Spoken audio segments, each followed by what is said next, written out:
Kandar Anubhuti. Traduction française.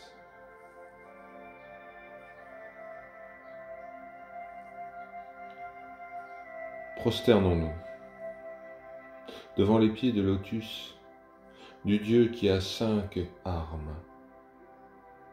Prosternons-nous devant la renommée de cette guirlande de verre, broderie faite du magnifique langage tamil. Prosternons-nous devant le Seigneur qui a 6 visages.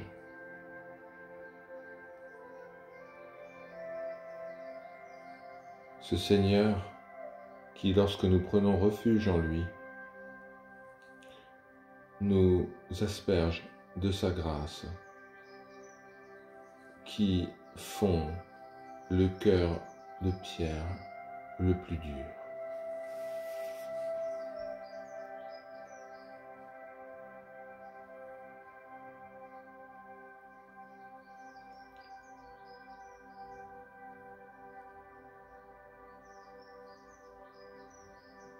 Verset 1.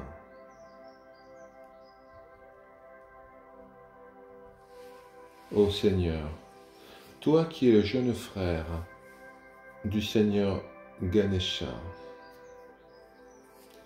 qui a tué lors d'une bataille le démon Gajamukha, qui recherchait toujours des divinités pour les défaire.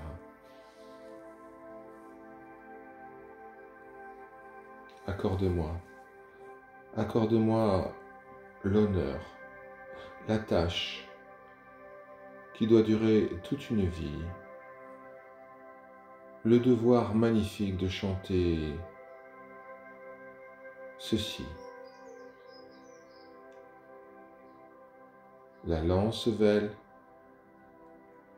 le coq magnifique et le paon qui danse.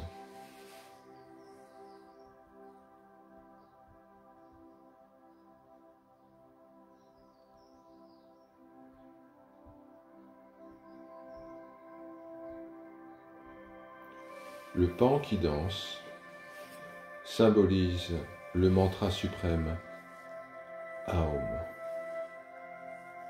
La lance sacrée, vèle, représente la connaissance suprême. Le coq annonce dès l'aube l'arrivée de la lumière et du soleil. Et le coq divin sur le drapeau du Seigneur indique l'émergence de la sagesse Gnana Surya.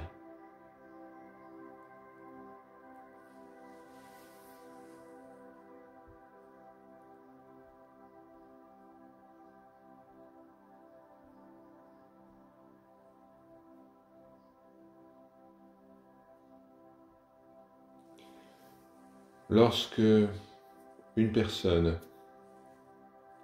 a vu la vie comme un enchaînement permanent de plaisir, de souffrance et de vicissitudes, lorsqu'une personne en a assez de ce monde, lorsqu'une personne est dégoûtée par la vaine poursuite du plaisir et de la richesse, qui se termine dans la douleur, alors cette personne ressent qu'il n'y a rien à obtenir ou à réussir ici-bas. Tout ce qui se passe en ce monde est impermanent, périssable. Ce qu'une personne désire, c'est quelque chose qui va durer, mais elle ne sait pas ce que c'est et comment l'obtenir. Elle recherche cela d'un cœur sincère. Alors, survient un moment où la grâce divine vient à son secours et où son esprit se tourne vers Dieu d'une manière mystérieuse. Cela peut être un moment critique, une crise ou une calamité dans sa vie, un texte sacré qui se manifeste par chance, un satsang, un discours spirituel, un mot d'un sage ou d'un enfant, ou quoi que ce soit, qui lui fait réaliser que le bonheur éternel ne peut être trouvé qu'en Dieu et que l'appel au secours est la seule manière. Alors son esprit se tourne vers Dieu d'une manière mystérieuse.